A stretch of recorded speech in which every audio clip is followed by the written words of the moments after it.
Hello, welcome to சுபாஸ் அடுக்கலை. நான் உங்கள் சுபா கந்தன்.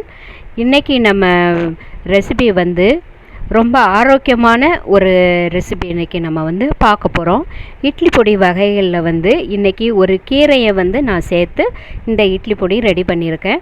ஒவ்வொரு மாதத்துக்கும் நான் ஒரு இட்லி பொடி ரெடி பண்ணுவேன்.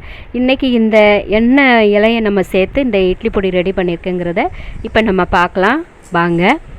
இப்போ நான் இதுக்கு கருவேப்பிலை ஒரு கைப்பிடி அளவு எடுத்திருக்கேன். இதுதான் நம்மளுடைய முக்கியமான இன்க்ரீடியண்ட்டு. முளைக்கீரை எடுத்திருக்கேன். இது 2 கைப்பிடி அளவுக்கு நான் எடுத்திருக்கேன். நல்லா வாஷ் பண்ணிவிட்டு காம்பெல்லாம் எடுத்துட்டு அந்த லீஃபை மட்டும் எடுத்து வச்சுருக்கேன். இதை நல்லா அலம்பி எடுத்து வச்சுக்கோங்க. தண்ணியெலாம் வடிகட்டி எடுத்து வச்சுக்கோங்க. இதில் எள்ளு கொஞ்சம் எடுத்து வச்சுக்கலாம். கருப்பு உளுந்து இருக்குது இல்லையா, முழு உளுந்து இது தேவைப்படும், அதுக்கு நான் எடுத்து வச்சுருக்கேன். நீங்கள் உடைச்ச பருப்புனாலும் இதில் நீங்கள் சேர்த்துக்கிடலாம். ஒரு 5-6 பல் பூண்டு வேணும். ஒரு 10 வரமிளகாய் வேணும். இப்போ நம்ம ஒவ்வொரு பொருளையும் நம்ம வறுத்து எடுத்துடலாமா. இப்போ கடாயில் கொஞ்சமாக நீங்கள் ஆயில் சேர்த்துக்கலாம். இது நம்ம காயம் பொரிக்கிறதுக்காகத்தான். இது நான் ஒரு 4 சின்ன துண்டு காயம் எடுத்திருக்கேன், கட்டி காயம் எடுத்திருக்கேன்.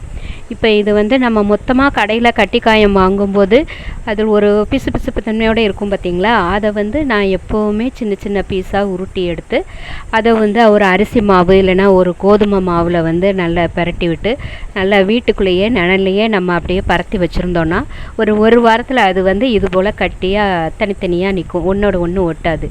அதுக்கப்புறம் நீங்கள் பாக்ஸில் போட்டு எடுத்து வச்சுக்கலாம். இது போல் நான் எடுத்து வச்ச காயம் ஒரு 4 துண்டு எடுத்து வச்சுருக்கேன்.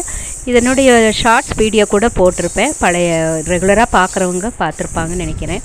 இப்போ நான் இது கூட உளுந்தையும் சேர்த்து நான் வறுத்து எடுத்துக்கிறேன். கருப்பு உளுந்து இது நான் முழு உளுந்து இருந்ததுனால நான் இதை எடுத்திருக்கேன். உடைச்ச பருப்பு சேர்க்குறதா இருந்தாலும் நீங்கள் சேர்த்துக்கோங்க. இப்போ இந்த இட்லி பொடிக்கு நான் இந்த முளைக்கீரை சேர்த்து நான் பண்ணுறதுனால இந்த பருப்பு நான் உளுந்து மட்டும் எடுத்திருக்கேன். இட்லி பொடிக்கு நம்ம கடலைப்பருப்பு, இந்த உருட்டு பருப்பு, பாசிப்பருப்பு எல்லாமே சேர்த்து செய்யலாம். நான் ஏற்கனவே நிறைய இட்லி பொடி ரெசிபி வீடியோ அப்லோட் பண்ணியிருக்கேன், பார்க்குறவங்கன்னா அதையும் பார்த்துக்கோங்க. இது நம்ம மெயினாக கீரையை சேர்க்குறதுனால இந்த பொடிக்கு நான் உளுந்து மட்டும் நான் சேர்த்துருக்கேன். இப்போ இதில் நான் எள்ளு 4 டேபிள் ஸ்பூன் அளவுக்கு கம்மியாக தான் சேர்த்துருக்கேன். விருப்பப்பட்டால் இதில் அதிகமாகவும் சேர்த்துக்கலாம். இந்த எள்ளு இல்லாமையும் கூட இந்த கீரையில் மூளை வளர்ச்சியெல்லாம் முளைக்கீரையை பற்றி இந்த கீரை ரொம்ப ரொம்ப ஒரு உடம்புல பித்தம் இருக்குது அப்படின்னு நினைச்சிங்க அப்படின்னா அதில் அந்த 2 வாரத்துக்கு ஒரு தடவை 1 வாரத்துக்கு ஒரு தடவை இதை அடிக்கடி சேர்க்கும் பொழுது அந்த பித்தத்தை நீக்கி செரிமான பிரச்சனையை சரி பண்ணுது. அடுத்தது ஃபேஸ் பேக் போல் யூஸ் பண்ணிக்கலாம். நம்ம வெற்றி வேர்பொடி, ஆவாரம்பூலாம் கலந்து நம்ம ரோஸ் வாட்டர் கலந்து ஃபேஸ் பேக் போடுவோம் இல்லையா, அதுக்கு கூட இந்த முளைக்கீரை சாறை நம்ம உபயோகப்படுத்திக்கலாம். கொஞ்சமாக யூஸ் பண்ணிக்கலாம். இதை நீங்கள் தனியாக யூஸ் பண்ணாமல் இதோட சில பொருட்களோடு சேர்த்து நம்ம ஃபேஸ் பேக்கு அதுக்கு பிறகு இப்போ வயிற்றுப்புண் இருக்குது அப்படின்னா, நம்ம அல்சர் போல் இருக்குது அப்படின்னு தோணுச்சு அப்படின்னா பாசிப்பருப்பு கூட இந்த கீரையை சேர்த்து கூட்டு போல் வச்சு கூட சாப்பிடலாம். காய்ச்சல் டயங்களில் சூப்பு வச்சு சாப்பிட்லாம். இது போல் இந்த கீரையை பல வழிகளில் நம்ம உபயோகப்படுத்திக்கிடலாம். இப்போ பாருங்கள், இந்த கீரையை நான் இன்றைக்கி வீடியோவுக்காக நான் ஃப்ரெஷ்ஷான கீரையை உடனே நான் உபயோகப்படுத்துகிறேன். நீங்கள் கிடைக்கும்போது அதிகமாக வாங்கி நல்லா கழுகி சுத்தப்படுத்திட்டு வீட்டுக்குள்ளேயே நிழல்லையே நல்லா காய வச்சு எடுத்து வச்சுட்டீங்க அப்படின்னா உங்களுக்கு தேவைப்படும் போது இந்த இட்லி பொடி செய்கிறதுக்கு நீங்கள் உபயோகப்படுத்திக்கிடலாம். மற்ற வேறு எந்த ஒரு தோசை, இட்லி, இந்த அடை தோசை இதெல்லாம் நீங்கள் பண்ணும்போது கூட இந்த கீரையை அது கூட நம்ம சேர்த்துக்கிடலாம். இப்போ நம்ம முருங்கைக்கீரையெல்லாம் எப்படி நம்ம உபயோகப்படுத்துகிறோம் அதுபோல் இதையும் நீங்கள் உபயோகப்படுத்தலாம். இப்போ நான் ரொம்ப ஸ்லோ ஃப்ளேமில் ஒரு 10 நிமிஷம் ஆச்சு எனக்கு இந்த கீரையை வறுக்கிறதுக்கு. அந்த ஈரப்பதம் மட்டும் போகணும், கீரை கருகிடாமல் இருக்கணும் இல்லையா, அதனால் பக்கத்துலேயே நின்று பார்த்து நிதானமாக இந்த கீரையை வறுத்து எடுக்கணும். பாருங்கள், இப்போ எனக்கு இந்த கீரை ரெடி ஆகிட்டு இப்போ நான் இதை வேறு பிளேட்டுக்கு நான் மாற்றிடுறேன். பாருங்கள், எல்லா பொருட்களும் நான் இட்லி பொடிக்கு ரெடி பண்ணி எடுத்து வச்சுருக்கேன்.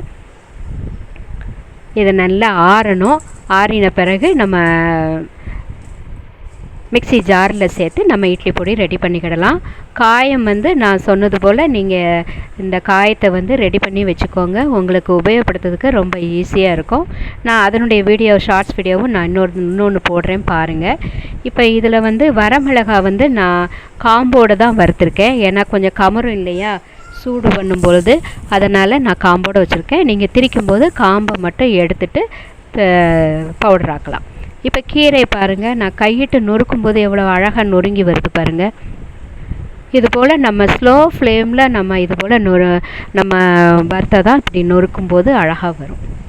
இப்போ பாருங்கள், பார்க்கவே அருமையாக இருக்குது. இது நல்லா இன்னும் நல்லா ஆறணும். நல்லா சூடு போக ஆறின பிறகு தான் நம்ம வந்து இட்லி பொடியை திரிக்க முடியும். திரித்த பிறகு நல்ல ஒரு ஏர்டைட் பாக்ஸில் வச்சுக்கோங்க.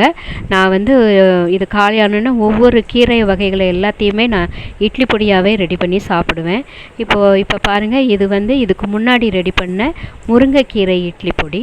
இதுவுமே ரொம்ப அருமையாக இருக்கும். கண் பார்வைக்கு முடி வளர்ச்சிக்கெலாம் ரொம்பவுமே நல்லது. நான் ஏற்கனவே ஹேர் ஆயில் வீட்டில் ரெடி பண்ணிட்டு பக்கத்தில் ஃப்ரெண்ட்ஸ் எல்லாருக்குமே நான் கொடுத்துக்கிட்டு தான் இருக்கேன். அதனால் நான் இந்த கண் முடி சம்மந்தப்பட்ட எதுவுமே நான் கீரை வகைகளை விடுறதே இல்லை. அதை எந்த வகையிலையாவது சாப்பாட்டில் நான் வந்து சேர்த்துக்கிடுவேன். அந்த பொழுது தான் இந்த முருங்கைக்கீரை இட்லி பொடியும். இதை நான் தவறாமல் சாப்பிட்றது. சாதத்துலேயும் சாப்பிடுவேன், டிஃபன்லேயும் நான் சாப்பிடுவேன், கிச்சடி வச்சாலும் சாப்பிடுவேன். எல்லாத்துலேயுமே நான் இதை எடுத்துக்கிடுவேன். இதுபோல் இந்த ரெசிபி உங்களுக்கு பிடிச்சிருக்குன்னு நினைக்கிறேன். பிடிச்சிருந்ததுன்னா லைக் பண்ணுங்கள், ஷேர் பண்ணுங்கள், சப்ஸ்கிரைப் பண்ணுங்கள். பக்கத்தில் இருக்கிற பெல் ஐக்கானையும் ப்ரெஸ் பண்ணுங்கள்.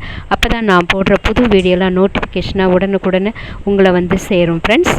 நன்றி, வணக்கம்.